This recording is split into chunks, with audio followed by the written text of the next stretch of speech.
नमस्कार, आप देख रहे हैं 4PM न्यूज नेटवर्क। मैं हूं आपके साथ आयुष मिश्रा।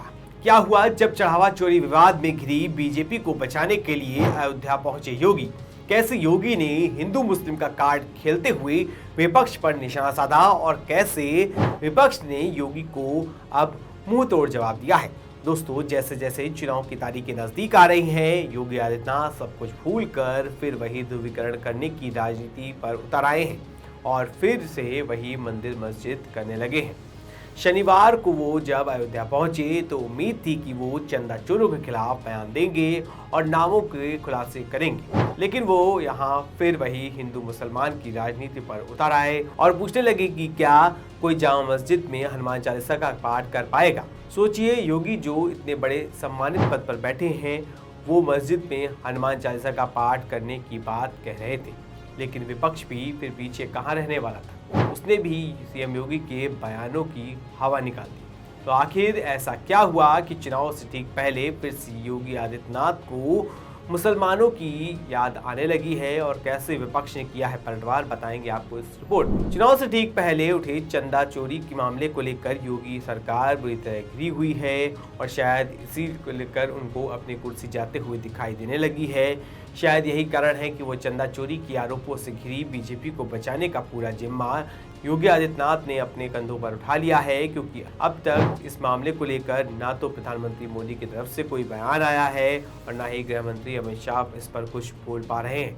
वहीं मोहन भागवत का भी मुंह इसको लेकर पूरी तरह से सिला हुआ है। अकेले बेचारे योगी आदित्यनाथ ही हैं जो अब तक इस पर बोल रहे हैं, लेकिन कमाल की बात यह है कि वो भी किसी का नाम नहीं ले रहे हैं, ना ही चोरी की सच्चाई देश की जनता के सामने रख रहे हैं, बल्कि वो इसको लेकर बस विपक्ष को घेरने में लगे हैं, क्योंकि उनका सारा फोकस इस बात पर नहीं है कि असली चोरों को पकड़ा जाए, बल्कि उनको घबराहट इस बात की हो रही है कहीं विपक्ष इस मुद्दे का चुनावी लाभ न ले जाए। इसीलिए अब उन्होंने मंदिर के साथ साथ मस्जिद का भी नाम लेना शुरू कर दिया है, ताकि चुनाव से पहले धार्मिक ध्रुवीकरण की जमीन तैयार की जा सके। शनिवार को जब मुख्यमंत्री योगी आदित्यनाथ रामनगरी अयोध्या पहुंचे तो उन्होंने राम मंदिर चढ़ावा विवाद को लेकर विपक्ष शक्ति का हमला बोला और उन्होंने कहा कि आज जो आस्था की बात करते हैं, याद करिए इन लोगों ने पवित्र हनुमानगढ़ी में नमाज पढ़ने का काम किया था। सोचिए, क्या कोई जामा मस्जिद में हनुमान चालीसा पढ़वा पाएगा? एक लंबे समय तक हमारी अयोध्या उपेक्षित रही।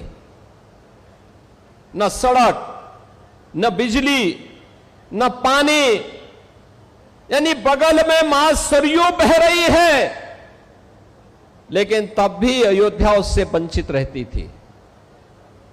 मां सरयू की पवित्र धारा अयोध्या को भी सिंचित करती है, लेकिन अयोध्या आने वाला श्रद्धालु देखता रहता था, वह मां सरयू का आशीर्वाद लेने में विफल हो जाता था। कोई व्यवस्था नहीं थी, गंदगी पहचान बन चुकी थी। और तो और जो ये लोग आस्था की बात करते हैं, याद करो ना, इन्होंने तो हमारी पवित्र हनुमानगढ़ी में इन्होंने तो वहां नमाज भी पढ़वाने का काम किया था। आप सोचो,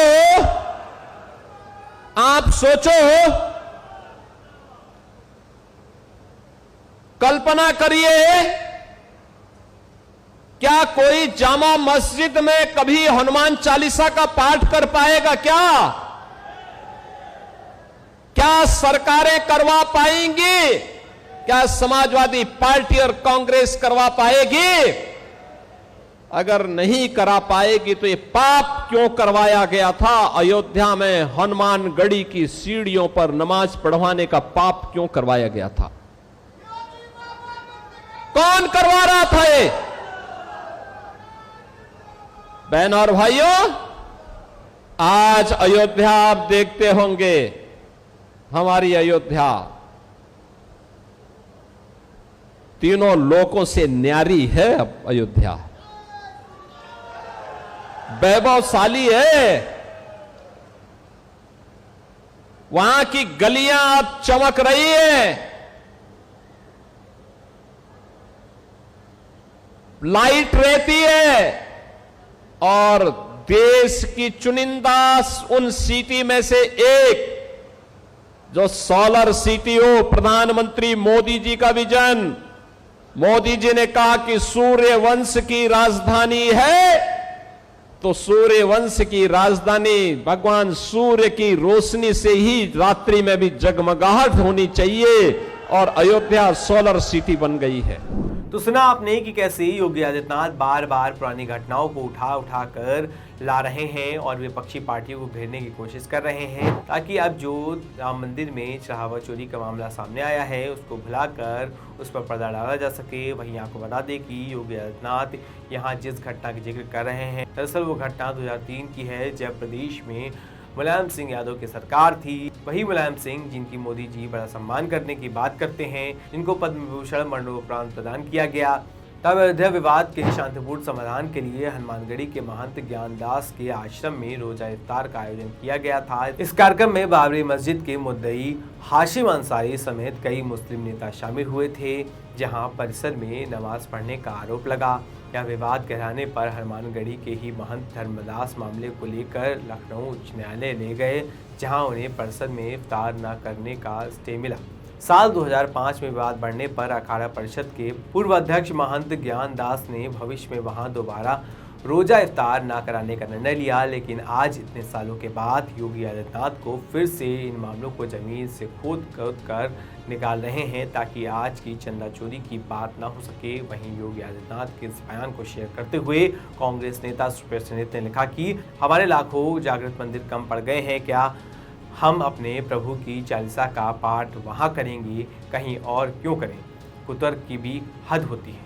वहीं समाजवादी पार्टी के प्रवक्ता ने इसको लेकर लिखा कि जब जब योगी जी डरते हैं, हिंदू मुसलमान करते हैं। अब देखिए, पिछली लोकसभा चुनाव के वक्त अयोध्या सीट बीजेपी के हाथ से फिसल गई थी, जिससे बीजेपी की बड़ी फजीहत हो गई थी। यही कारण है कि बीजेपी को अयोध्या जीतने के लिए एड़ी चोटी का जोर लगाना पड़ेगा। वही लोकसभा चुनाव में भाजपा को गच्चा देने वाले समाजवादी पार्टी के सांसद अवधेश प्रसाद ने योगी आदित्यनाथ के बयान पर पलटवार करते हुए कहा कि योगी जी फैजाबाद गए थे, वहां पर उन्होंने विकास की कोई बात नहीं की, जबकि किसान एक एक बोरी खाद के लिए परेशान है। अस्पताल की हालत बहुत खराब है, विकास के नाम की कोई चीज़ नहीं है। केवल उन्होंने इस बात की कोशिश की है कि उनकी जो पहचान है वो कम ना हो। वो बस अपनी पहचान बचाने के लिए ऐसा भाषण दिए जा रहे हैं। ऐसा है, माननीय योगी जी आज फैजाबाद गए थे, और ख़ास तौर से मेरे विधानसभा क्षेत्र जहां से मैं 7 बार विधायक रहा हूँ, माननीय नेताजी की सरकार में, माननीय मैं 5 बार वहीं से मंत्री भी रहा हूँ। मेरा घर भी वहीं है, वहीं उनकी सभा थी। तो उन्होंने कोई विकास की कोई बात नहीं की, कोई विकास की बात नहीं, जबकि किसान एक एक बोरी खाद के लिए परेशान है। ढमवा घाट जो माननीय अखिलेश जी ने बनवाया था, उसके सड़क बहुत खराब हो गई, उसकी तरफ उसने काम किया, और अस्पताल की हालत बहुत खराब है। विकास नाम की कोई चीज़, केवल उन्होंने इस बात का अपना कोशिश किया कि हमारी जो पहचान इस देश में है, हमारी पहचान न कम होने पावे। उन्होंने प्रदेश में किसानों को एक एक बोरी खाद के लिए परेशानी हो रही है, कुछ नहीं बोले। लाखों लाख नौजवान पढ़ा लिखा पेपर लीक होने से परेशान है, आत्महत्याएं करने पर सोच रहा है, ये जो उस पर कुछ नहीं बोले। किसान और क्षेत्र के विकास के लिए जो काम समाजवादी पार्टी में, माननीय अखिलेश जी की सरकार में, माननीय मुलायम सिंह जी सरकार में, मेरा तो सौभाग्य था कि दोनों की सरकारों में रहने का मौका मिला, और जितना विकास हमने किया है उसके अलावा एक इंच भी कुछ नहीं हुआ है।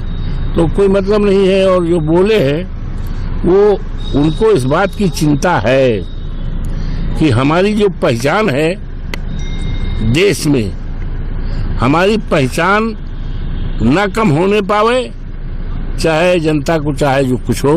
तो अपनी पहचान बचाने के लिए उन्होंने इस तरह का भाषण बोले हैं, इस तरह का व्याख्यान दिए हैं, और उनको एक बात की तकलीफ बहुत है, वो इस समय डिस्टर्ब है। नदी में धारा होती है और धारा में नाव जो है मझधार में, तो उनकी नाव मझधारा में है। केंद्र से क्या रिश्ते है पता है। और 10 साल की सरकार रहने से कुछ कर नहीं पाए और चुनाव भी दिसंबर में है, तो बहुत कंफ्यूज हैं। और उनको इस बात की भी तकलीफ है कि पीडीए की बढ़ती हुई और माननीय अखिलेश के प्रति जो है समाजवादी पार्टी के प्रति दिनों दिन यकीन, विश्वास, भरोसा जनता का बढ़ता जा रहा है और दूसरी तरफ इनका विश्वास घटता जा रहा है, इसलिए बहुत परेशान है। अखिलेश यादव जी मुख्यमंत्री बनेंगे और लगभग 300 सीटें, और भारतीय जनता पार्टी बुरी तरह हारेगी, इस बात की फिक्र है, चिंता है। और इसी चिंता में बाबा कुछ भी बोल जाएं, कोई आश्चर्य नहीं। आज सत्ता की आंखों में आंखें डालकर पत्रकारिता करना मुश्किल हो गया है। हम पर मुकदमों से लेकर चैनल को बंद करने का दबाव बनाया जा रहा है। मुश्किल दौर है, लेकिन हम हार नहीं मानेंगे। इसलिए 4 PM को ज्यादा से ज्यादा ज्वाइन करें और स्वतंत्र पत्रकारिता को जिंदा रखने के लिए जितना हो सके हमारा आर्थिक सहयोग करें। उम्मीद है कि आपके सपोर्ट से हम ये जंग भी जीत जाएंगे। अब सवाल सिर्फ इतना नहीं है कि योगी आदित्यनाथ ने क्या कहा, बल्कि बड़ा सवाल यह है कि उन्होंने क्या नहीं कहा। इस मुद्दे पर पूरे प्रदेश में चर्चा हो रही है। जिस चढ़ावा चोरी पर लोग जवाब मांग रहे हैं, उस पर सरकार की तरफ से अब तक कोई स्पष्ट जवाब नहीं आया है। इसके बजाय चुनाव नजदीक आते ही फिर वही मंदिर, मस्जिद, हिंदू मुसलमान और पुरानी घटनाओं की चर्चा शुरू हो गई है।